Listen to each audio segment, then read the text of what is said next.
เป็นศาสนาสำหรับชาติเราศาสนาในสมัยนี้เป็นของที่แยกจากชาติไม่ได้เป็นความจำเป็นที่เราทั้งหลายผู้เป็นไทยจะต้องมั่นคงอยู่ในศาสนาพระพุทธซึ่งเป็นศาสนาสำหรับชาติเราพระพุทธศาสนาก็ดีหรือศาสนาใดก็ดีที่ตั้งมั่นอยู่ได้ก็ด้วยความมั่นคงของผู้เลื่อมใสตั้งใจที่จะรักษาและข้าพเจ้าพูดทั้งนี้ก็เพื่อชักชวนท่านทั้งหลายอย่างเป็นเพื่อนไทยและเพื่อนพุทธศาสนิกชนด้วยกันทั้งนั้นเพื่อความมั่นคงแห่งพระพุทธศาสนาข้าพเจ้ารู้สึกว่า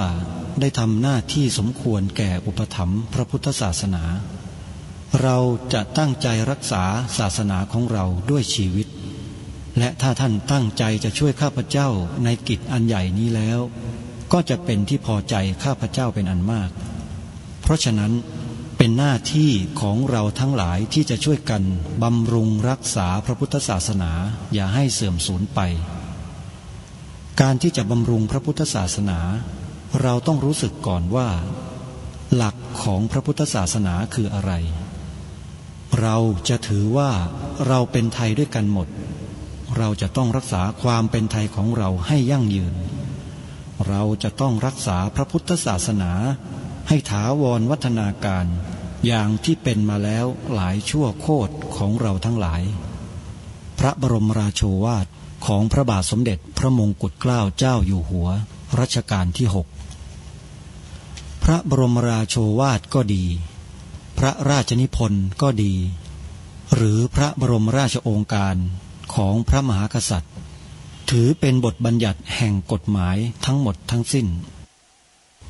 การบัญญัติให้พระพุทธศาสนาเป็นศาสนาประจำชาติไทยไว้ในรัฐธรรมนูญจึงเป็นสิ่งที่ถูกต้องทั้งกฎหมายและทางโบราณราชประเพณีการบัญญัติให้พระพุทธศาสนาเป็นศาสนาประจำชาติไทยไว้ในรัฐธรรมนูญย่อมเป็นหลักค้ำประกันให้กับประชาชนคนไทยว่าตนได้ปฏิบัติตามกฎหมายอย่างแท้จริงการบัญญัติให้พระพุทธศาสนาเป็นศาสนาประจำชาติไทยไว้ในรัฐธรรมนูญมิได้เป็นการลิดรอนสิทธิเสรีภาพของผู้ใดแต่เป็นการยืนยันความจริงตามกฎหมายและประวัติศาสตร์ชาติไทยการบัญญัติให้พระพุทธศาสนาเป็นศาสนาประจำชาติไทยไว้ในรัฐธรรมนูญจะทำให้พระพุทธศาสนาได้รับการอุปถัมภ์และคุ้มครองจากรัฐดุจเดียวกันกับที่องค์พระมหากษัตริย์ทรงกระทำมาการบัญญัติให้พระพุทธศาสนาเป็นศาสนาประจำชาติไทยไว้ในรัฐธรรมนูญจะป้องกันพระพุทธศาสนาไม่ให้ถูกลัทธินิกายนอกศาสนากระทำการใดๆได้ด้วยอุบายต่างๆนานาการบัญญัติให้พระพุทธศาสนาเป็นศาสนาประจำชาติไทยไว้ในรัฐธรรมนูญจะทำให้สังคมไทยมีแต่ความสุขร่มเย็นเป็นธรรมทั้งต่อคนศาสนาอื่นและคนสัญชาติอื่นได้อย่างแท้จริงแต่ถ้าไม่บัญญัติให้พระพุทธศาสนาเป็นศาสนาประจำชาติไทยไว้ในรัฐธรรมนูญในอนาคตประเทศไทยจะต้องตกอยู่ในสถานะเดียวกันกับพื้นที่3 จังหวัดชายแดนภาคใต้อย่างแน่นอนพระบรมราโชวาทพระบาทสมเด็จพระเจ้าอยู่หัวในมหาสมาคมณพระที่นั่งอมรินทร์วินิจฉัยในพระบรมมหาราชวังโดยที่พระพุทธศาสนาเป็นศาสนาประจำชาติของเราทั้งตามความศรัทธาเชื่อมั่นของข้าพเจ้าเองก็เห็นเป็นศาสนาที่ดีศาสนาหนึ่งเนื่องในบรรดาสัจธรรมคำสั่งสอนอันชอบด้วยเหตุผลจึงเคยคิดอยู่ว่าถ้าโอกาสอำนวยข้าพเจ้าควรจะได้บวชสักเวลาหนึ่งตามราชประเพณีซึ่งจะเป็นทางสนองพระเดชพระคุณพระราชบูรพการีตามคตินิยมด้วย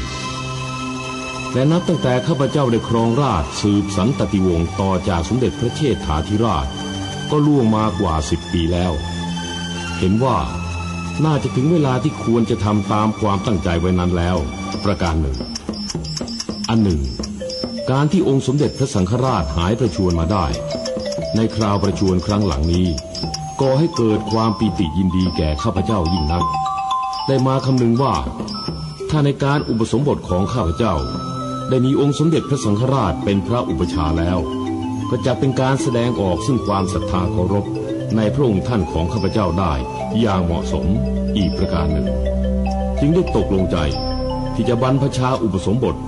ในวันที่22เดือนนี้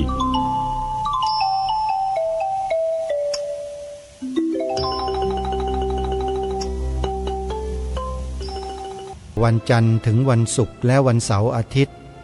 ทางสถานีวิทยุแห่งนี้ท่านสามารถรับฟังรายการนี้และรายการธรรมะสาระที่เป็นประโยชน์ผ่านทางโทรศัพท์มือถือได้แต่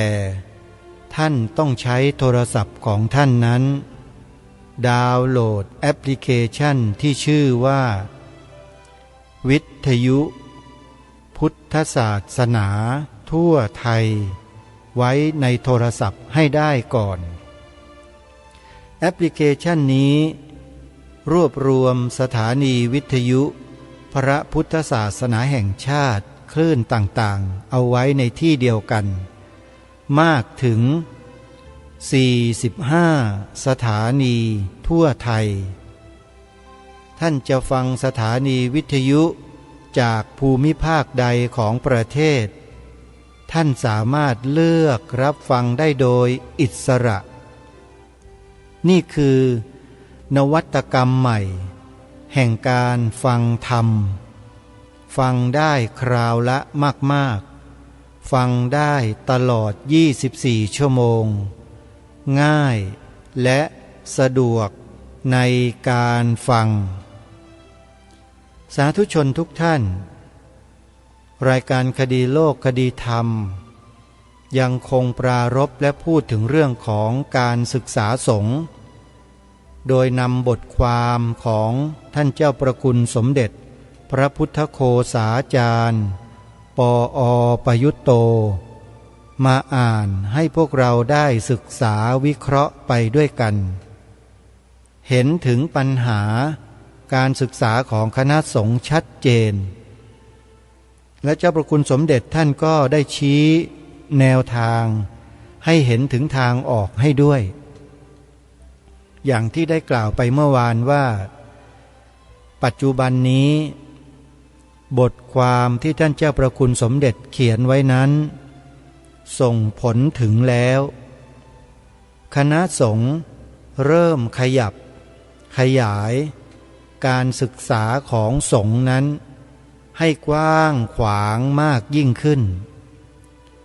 ลงไปถึงประชาชนทั่วไปก็มีสิทธิ์มีความสะดวกในการเข้ามาศึกษาเรียนรู้พระธรรมคำสอน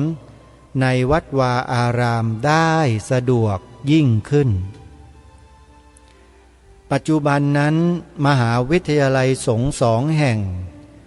ได้จัดระบบการศึกษาของสงฆ์ให้ดียิ่งขึ้นเข้าไปอีกแล้วก็กระจายความรู้ด้านศาสนานั้นลงไปสู่คฤหัสถ์ญาติโยมได้มากยิ่งขึ้นกว้างขวางขึ้นกว่าแต่ก่อนเยอะและมีแนวโน้มว่าจะขยายตัวออกไปไม่หยุดและเป็นที่ต้องการของมนุษย์ในสังคมโลกที่กำลังบอบช้ำอยู่มากมายในขณะนี้ถือว่าเป็นนิมิตหมายที่ดีที่ประเทศไทยของเราจะได้กลายเป็นต้นแบบจะได้กลายเป็นโมเดลของ Power Soft ที่กำลังมาแรงอยู่ในขณะนี้ขอเพียงให้พุทธศาสนิกชนคนไทยของเราทั้งฝ่ายบรรพชิตและคฤหัสถ์ขออย่างเดียวขอให้พายเรือไปในทิศทางเดียวกันจะทำยังไงก็ได้ให้เรือเนี่ยมันวิ่งมันแล่นไปข้างหน้าเหมือนกัน อย่าพายให้มันถอยหลังหรืออย่าพายให้มันขวางคลองจะทำยังไงก็แล้วแต่ไปพิจารณากันเพราะงานทุกอย่างในโลกใบนี้ถ้าไม่ได้เป็นไปในทิศทางเดียวกันแล้วมันก็เกิดปัญหาไม่จบไม่สิ้น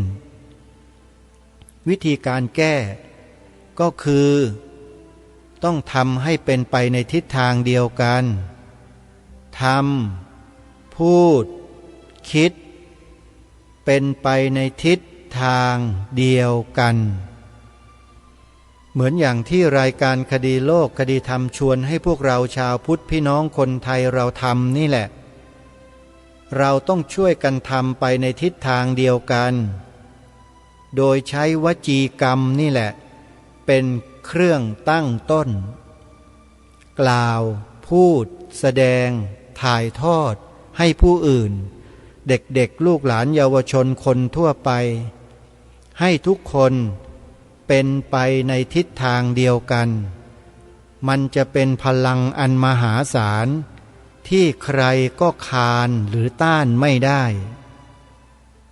อยู่ที่เราครับไม่ได้อยู่ที่ใครเริ่มต้นจากการสร้างวจีกรรมให้เกิดขึ้นกล่าวให้เหมือนกันทั้งบ้านทั้งเมืองว่าพระพุทธศาสนาเป็นศาสนาประจำชาติไทยของเราสีขาวในธงชาติไทยหมายถึงพระพุทธศาสนาเท่านั้นแล้วก็ท่องจำบทพระราชนิพนธ์ความหมายธงไตรรงค์ที่องค์พระบาทสมเด็จพระมงกุฎเกล้าเจ้าอยู่หัวได้ทรงสร้างและทรงพระราชทานความหมายไว้ให้แก่เรานั้นให้ได้ท่องให้ได้ขอร่ำรำพันบรรยายความคิดเครื่องหมายแห่งสีทั้งสามงามถนัดขาวคือบริสุทธิ์สีสวัสดิ์หมายพระไตรรัตน์และธรรมะคุ้มจิตไทยแดงคือโลหิตเราไซซึ่งยอมสละได้เพื่อรักษาชาติศาสนาน้ำเงินคือสีโสภาอันจอมประชาทะโปรดเป็นของส่วนองค์จัดริ้วเข้าเป็นไตรรงค์จึงเป็นสีธงที่รักแห่งเราชาวไทยทหารอวตารนำไปยงยุทธวิชัยวิชิตก็ชูเกียรติสยามนี่คือสิ่งที่ทางรายการวิงวอนขอร้องรณรงค์ให้พี่น้องคนไทยของเราเนี่ยรักชาติของตัวเองให้มากยิ่งขึ้นการที่คนเราจะรักชาติของตนเองได้ดีนั้นไม่ใช่อยู่ก็เอ่ยวาจาแล้วก็พูดโพล่งไปเรื่อยว่ารักชาติรักชาติรักชาติไม่ใช่เราต้องรู้ด้วยว่าประทัดฐานหลักการของชาติบ้านเมืองนั้น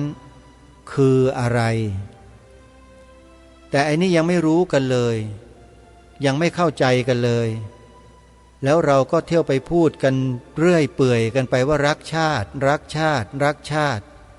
มีแต่ลมปากมีแต่ลมโป่งหาเนื้อหาแก่นแท้ๆไม่เจอเลยข้างในกลวงโบเลยพอเอาเข็มไปจิ้มแตกโป้งความรักชาติหายหมดเลยความรักชาติต้องออกมาจากภายในคือในหัวใจที่เปี่ยมล้นที่หนักแน่นมั่นคงเป็นอุดมการณ์ความรักชาติเนี่ย ต้องออกมาจากอุดมการณ์นะไม่ใช่ออกมาจากลมปากใครมันก็พูดได้นกแก้วนกขุนทองฝึกให้มันพูดว่ารักชาติรักชาติมันก็พูดได้จริงไหมโยมมันพูดได้นะแต่มันไม่รู้เรื่องมันไม่เข้าใจอะไรเลย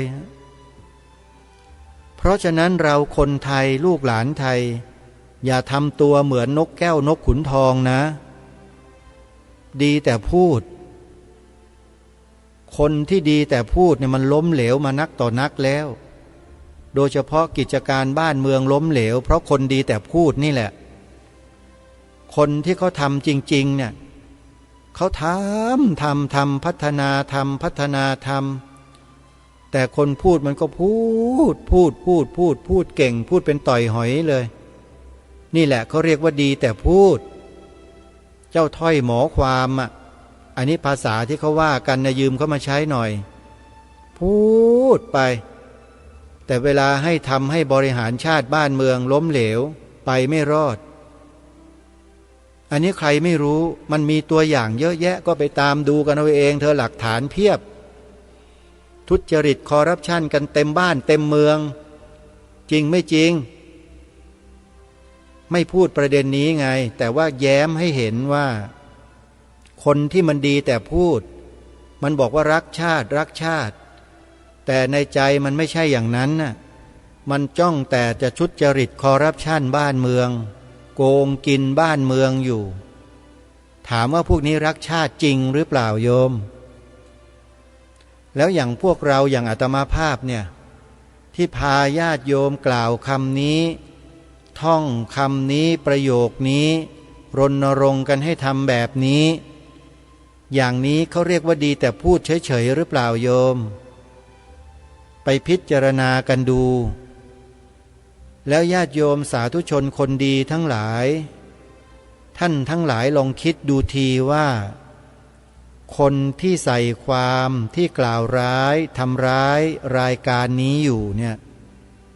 เป็นคนเช่นไรละโยมคนพวกนี้เป็นคนเช่นไรน่าเชื่อถือน่าเคารพน่าศรัทธาไหมโยมรายการนี้ทำอะไรพูดอะไรคิดอะไรท่านสาธุชนผู้ฟังทั้งหลายฟังมาเกือบ20 ปีก็คงจะทราบยืนหยัดมาอยู่ทุกวันนี้ได้เนี่ยยืนหยัดมาได้ด้วยอุดมการณ์แท้ๆไม่ใช่อุดมกูนะโยมขออภัยที่ใช้ภาษาพ่อขุนรามอีกแล้วอุดมกูน่ะคือกูคิดกูพูดกูทำไม่ใช่สิ่งที่อาตมาภาพกล่าวแสดงพูดทำอยู่นี้เป็นสิ่งที่บรรพบุรุษของเราทำไว้ทางรายการมีหน้าที่นำมาเผยแพร่นำมาถ่ายทอดให้พี่น้องคนไทยของเราเท่านั้นเองส่วนใครจะรับหรือไม่รับมันอยู่ที่จิตสำนึกของแต่ละคนแต่ละท่านทั้งคฤหัสถ์ญาติโยมทั้งพระสงฆ์สามเณรแม่ชีอุบาสกบาสิกาหมดไม่มีเหลือคุณจะเป็นคนเช่นไรมันอยู่ที่คุณทุกคนทุกท่านนั่นแหละผู้ดำเนินรายการมีหน้าที่มาเปิดเผยมาบอกมารณรงค์ให้พวกเราสืบสารรักษาต่อยอดสิ่งที่บรรพชนของเราสละชีวิตเลือดเนื้อรักษามาเราจะสืบสารรักษาต่อยอดสิ่งที่บรรพชนเรายอมเสียสละถึงขนาดนั้นรักษามาให้แก่เราแล้วเราจะเสียสละรักษาต่อไปหรือไม่อยู่ที่จิตสำนึกในเบื้องต้นของเราทางรายการมีหน้าที่มาเปิดโปงความจริงให้ฟังสิ่งที่เลวร้ายก็บอกไปแล้วว่าคืออะไรสิ่งที่ดีสิ่งที่ถูกต้องสิ่งที่เป็นมหามงคลสูงสุดก็ชวนให้พวกเราได้อัญเชิญมากล่าวมาแสดงแล้วก็ทำอยู่แล้วเป็นปกติ แล้วถ้าเราปฏิเสธเราไม่ทำหรือมีใครมาคัดค้านต่อต้านไม่เห็นด้วยหรือมีใครมาดำเนินการยับยั้งไม่ให้กล่าวไม่ให้แสดงไม่ให้พูดไม่ให้ทำไม่ให้รายการคดีโลกคดีธรรมทำหน้าที่เนี่ยท่านสาธุชนคิดว่าการกระทำนั้นเป็นการกระทำที่ถูกต้องไหมเล่านี่คือสิ่งที่ทางรายการปรามอยู่ตลอดเวลาแล้วก็เตือนสติพวกเราชาวคดีโลกคดีธรรมมาโดยตลอดว่าระวังนะมันจะมีพวกประเภทที่ส่อเสียดสอดแทรกเข้ามาทำดีกับเราแล้วก็ค่อยๆหยอดยาพิษใส่หูเราวันละเล็กวันละน้อยวันละนิดวันละหน่อยไม่ได้ด้วยเล่ห์ก็เอาด้วยกลไม่ได้ด้วยมนต์ก็ด้วยคาถาเหมือนโบราณท่านว่าให้ระมัดระวังคนเหล่านี้ให้ดีนะโยมอาตมาภาพเตือนและบอกอยู่บ่อยๆเสมอเพราะความหวังดีความปรารถนาดีล้วนๆสิ่งที่กระทำคำที่พูดจิตใจที่นึกคิดแล้วนำพาทุกท่านได้ทำตามนี้เนี่ยมันออกมาจากความบริสุทธิ์ข้างในใจล้วนๆโยมไม่อิงผลประโยชน์ต่างตอบแทนจากใครที่ไหนทั้งสิ้นไม่มีใครมาบีบบังคับให้ทำหน้าที่ตรงนี้ทั้งสิ้นทุกอย่างเกิดจากจิตสำนึกแล้วผลักดันออกมาด้วยอุดมการณ์ล้วนๆโยมใครเตือนใครบอกใครอะไรก็รับฟังหมดเตือนได้บอกได้ตำหนิได้แต่ถ้าถึงกับด่าถึงกับต่อต้านคัดค้านถึงกับส่อเสียดใส่ความเสียหายเนี่ยอันนี้ก็ถือว่าใช้ไม่ได้ไม่ยอมรับอาตมภาพยอมรับไม่ได้แล้วก็จะให้พวกเราท่านทั้งหลายทุกคนพิจารณาคนเหล่านั้นด้วยว่าเป็นคนที่คู่ควรแก่การที่จะมีอำนาจมีอิทธิพลในการบริหารจัดการบ้านนี้เมืองนี้ไหมพิจารณากันเองนะอาตมาภาพไม่มีสิทธิ์ไปหย่อนบัตรไปเลือกใครโยมอำนาจอธิปไตยอยู่ที่พวกญาติโยมนั่นแหละแต่อาตมาภาพมีสิทธิ์ในการที่จะชี้นำในทางที่ถูกต้องให้โยมได้สิ่งที่นำพาให้พวกเราได้จัดได้ทำได้กล่าวได้แสดงได้ถ่ายทอดให้ผู้อื่นก็คือสิ่งที่ทางรายการรณรงค์อยู่ไม่ว่าจะเป็นถ้อยความที่บรรพชนเราได้สืบสารรักษาต่อยอดกันมาอาตมาภาพก็อัญเชิญมาถ่ายทอดต่อเช่นให้พวกเรากล่าวคำนี้สอนลูกสอนหลานให้กล่าวคำนี้ให้ได้เหมือนกันทั้งบ้านทั้งเมืองคือคำว่าพระพุทธศาสนาเป็นศาสนาประจำชาติไทยของเรา 2. ให้แปลความหมายสีขาวในธงไตรรงค์ให้ถูกต้องเหมือนกันทั้งบ้านทั้งเมืองว่าสีขาวในธงชาติไทยหมายถึงพระพุทธศาสนาเท่านั้นแล้วก็ให้ท่องจำหลักฐานซึ่งเป็นบทพระราชนิพนธ์ที่ล้นเกล้ารัชกาลที่ 6พระราชทานไว้ให้เป็นหลักฐานแก่พวกเรามายืนยันนี้ให้ได้ด้วยหลักฐานที่ยืนยันว่าสีขาวในธงชาติไทยหมายถึงพระพุทธศาสนาเท่านั้นก็คือบทพระราชนิพนธ์ความตอนหนึ่งที่ว่าขาวคือบริสุทธิ์สีสวัสดิ์หมายพระไตรรัตน์และ ธรรมะคุ้มจิตไทยคำทั้งหมดทั้งประโยคนี้ไม่มีปรากฏอยู่ในคัมภีร์ของศาสนาอื่นแม้แต่ตัวเดียวเพราะฉะนั้นใครที่จะมาเที่ยวพูดบิดเบือนตีความหมายบิดเบือนว่าหมายถึงศาสนาอื่นผิดหมดเป็นคนที่ถือว่าใช้ไม่ได้ถ้าเป็นผู้ใหญ่ก็เป็นผู้ใหญ่ที่ไม่ควรนับถือไม่ควรเคารพเป็นผู้ใหญ่ที่ย่ำแย่ถ้าเป็นผู้บริหารก็เป็นผู้บริหารที่ล้มเหลวตั้งแต่ต้นจะบริหารอะไรก็สำเร็จไม่ได้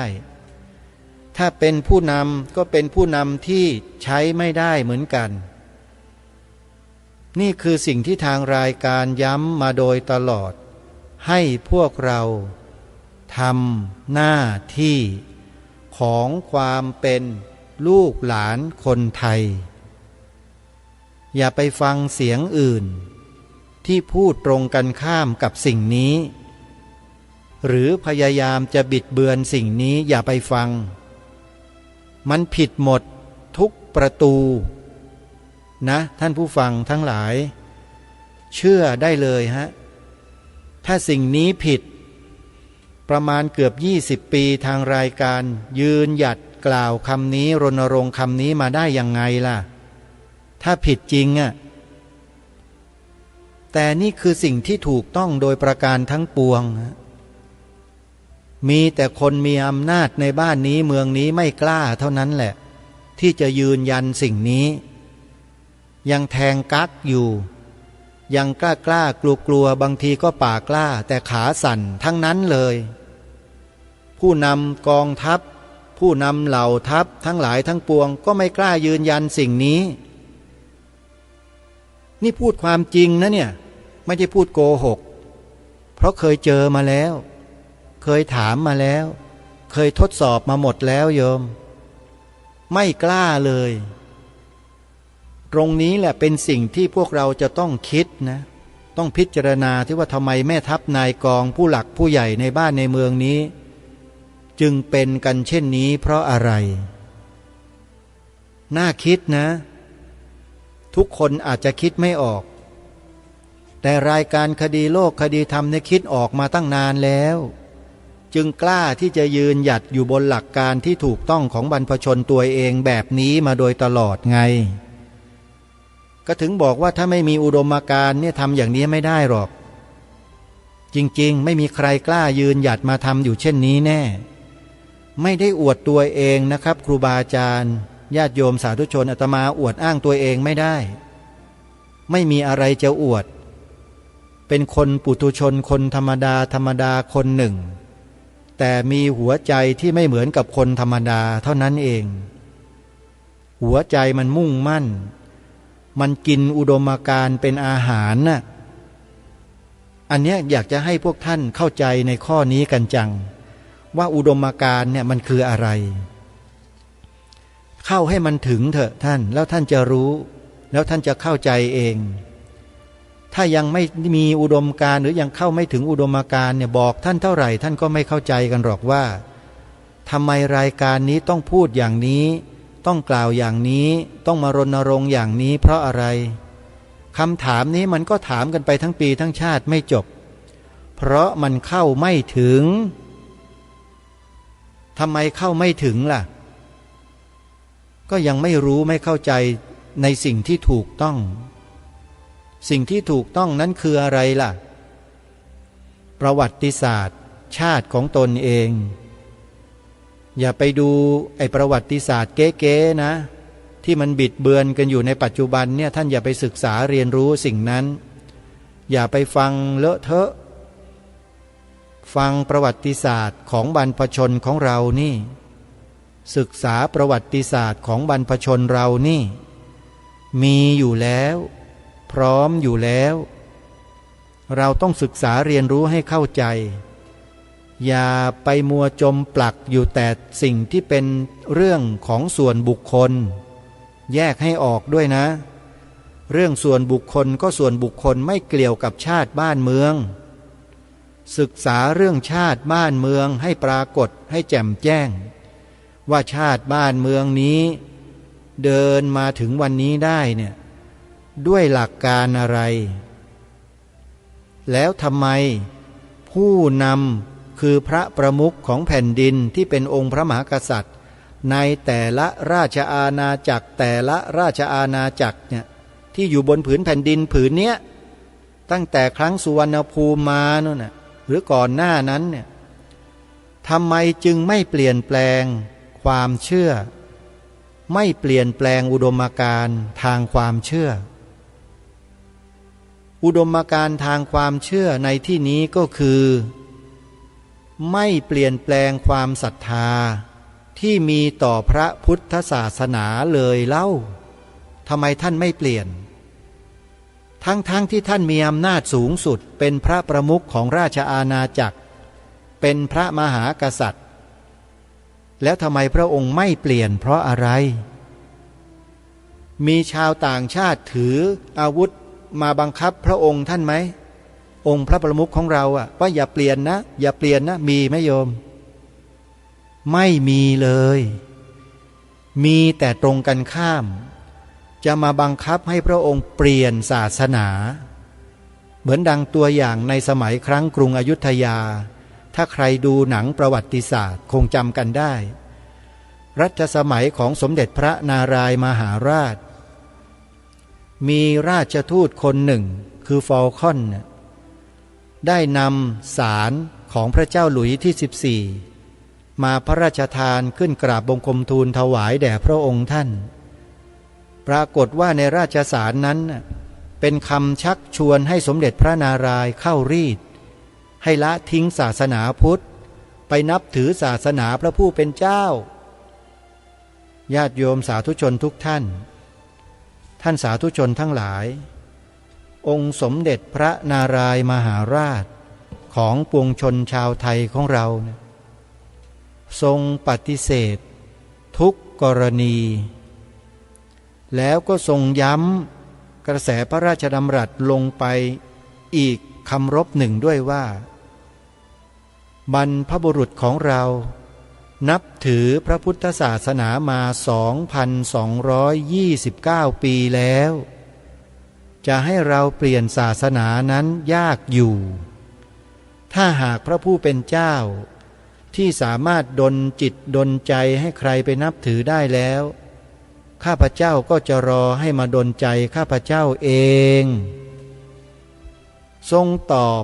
พระราชสารไปในลักษณะเช่นนี้แลเห็นหรือยังท่านผู้ฟังถามว่าสิ่งที่มีอยู่ในพระราชฤทัยของพระองค์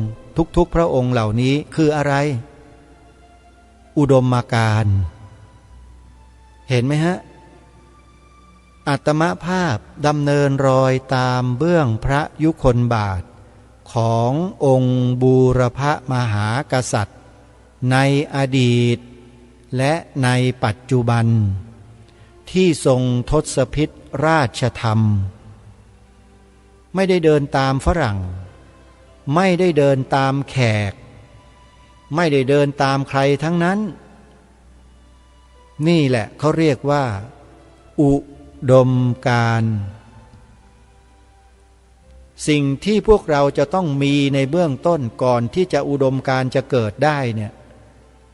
คือต้องมีจิตสำนึกก่อน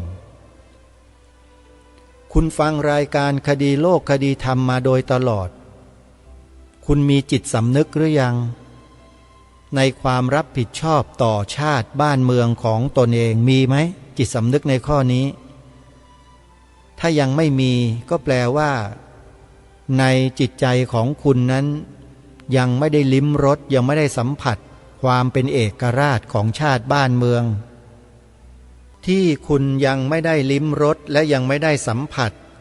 อุดมการณ์ในจิตใจของความเป็นชาติของตัวเองความเป็นเอกราชของชาติตัวเองเนี่ยก็เพราะคุณ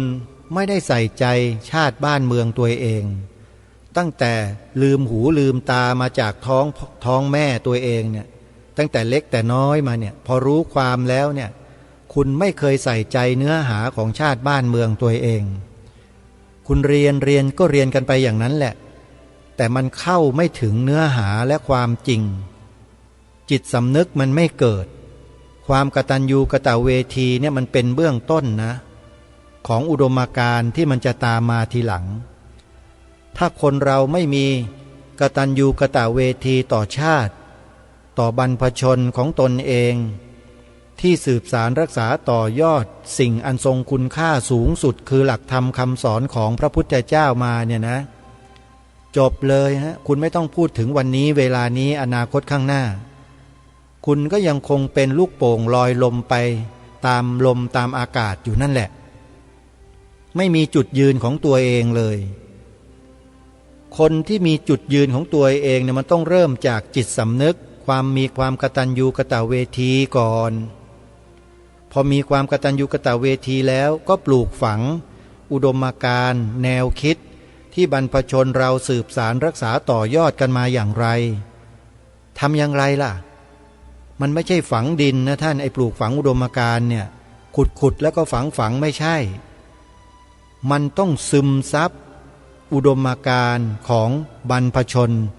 ที่ท่านได้ต่อสู้เพื่อสืบสารรักษาต่อยอดสิ่งต่างๆที่เป็นสมบัติชาติทั้งหมดทั้งสิ้นที่พระองค์ท่านทั้งหลายทั้งปวงทรงเสียสละพระชนชีพสืบสารรักษามาและสิ่งที่สำคัญสูงสุดนั้นคือพระพุทธศาสนานี่แหละทำไมทางรายการจึงยกพระพุทธศาสนานักหนาเพราะอะไรเพราะได้สัมผัสอะไรสัมผัสถึงหลักธรรมคำสอนของพระสัมมาสัมพุทธเจ้าทั้งทางสมมุติบัญญัติและทางปรมัตถบัญญัติ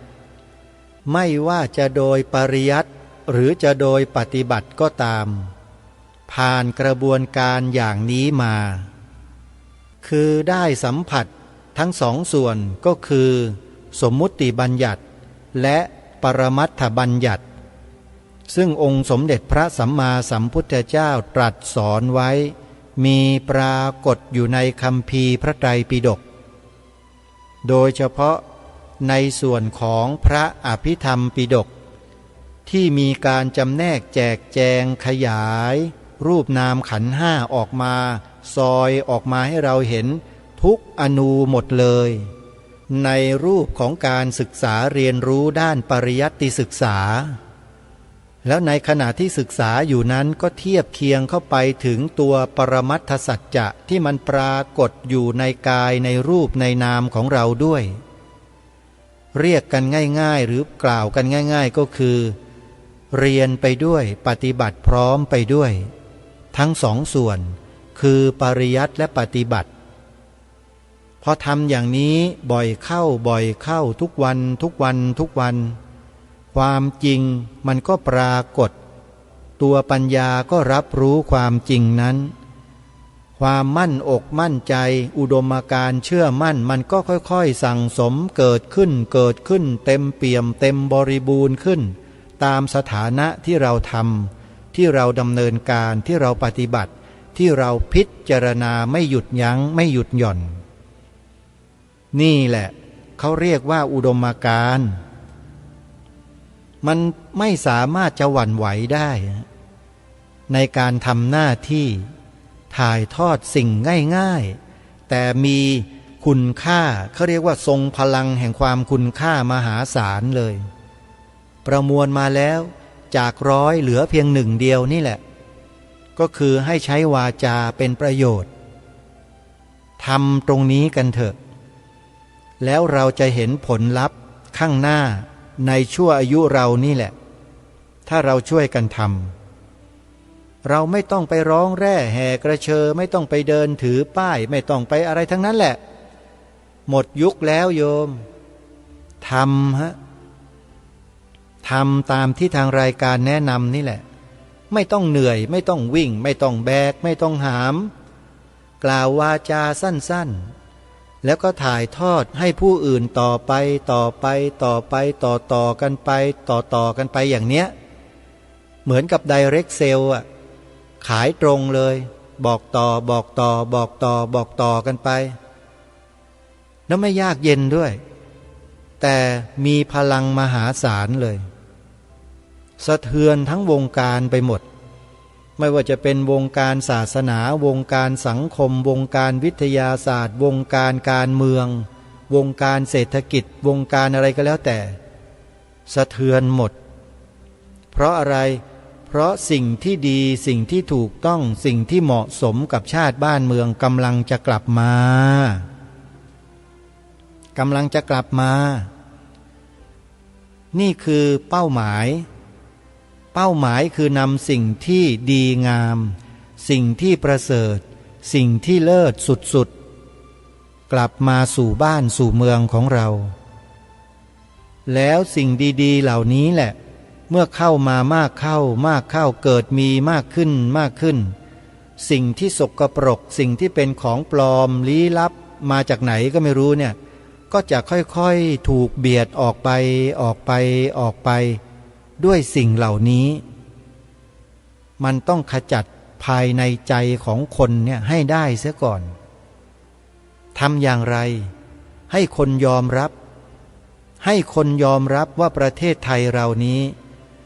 มีพระพุทธศาสนาเป็นศาสนาประจำชาติไปทำกันเถอะให้เขายอมรับให้ได้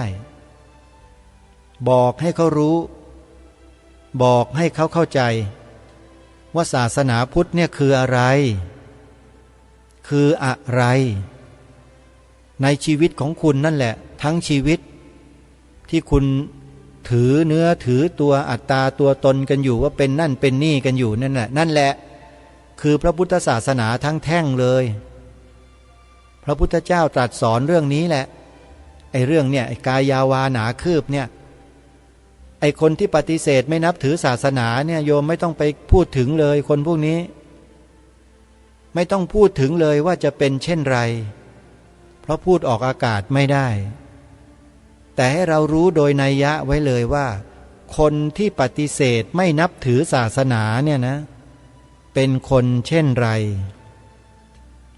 ปฏิเสธตัวเองศาสนาพุทธนี่ก็คือตัวเราเองนี่แหละทั้งแท่งเลยเต็มไปหมดเลยตั้งแต่ปลายผมจนปลายเล็บเท้านู่นน่ะคือคำสอนของพระพุทธเจ้าทั้งหมดอยู่นี่แต่มนุษย์กลับปฏิเสธความจริงในข้อนี้มันก็จบเท่านั้นแหละแล้วคนเหล่านี้แหละคือคนที่จะก่อปัญหาหลายๆอย่างอาจจะทำให้เป็นปัญหาที่ใหญ่โตเพิ่มขึ้นได้รวมถึงคนที่ดีแต่พูดเหมือนกันก็จะก่อปัญหาได้เหมือนกันคนพวกนี้เราไม่ถือว่าเป็นคนที่มีอุดมการณ์นะดีแต่พูดเนี่ยเป็นคนหล่อแหละโลเลลอยลมไปวันๆหนึ่งไม่มีสาระไม่มีแก่นสารทั้งนั้นหาจุดยืนให้กับชีวิตไม่ได้โดยเฉพาะจุดยืนของชาติบ้านเมืองนี่มองไม่เห็นเลยว่าคืออะไรเพราะฉะนั้นรายการวันนี้ขอโอกาสขออนุญาตปรารภเรื่องนี้โดยเฉพาะเพื่อให้ทุกท่านทุกคนได้รู้ได้เข้าใจถึงชีวิตของเราที่เหลืออยู่ว่าเราควรจะยืนอยู่ณจุดใดอย่างไรให้ถูกต้องให้เหมาะสมกับฐานะหน้าที่ของเราในความเป็นชนเผ่าชาติไทยของเรานี่คือชนเผ่าไทยและความเป็นไทย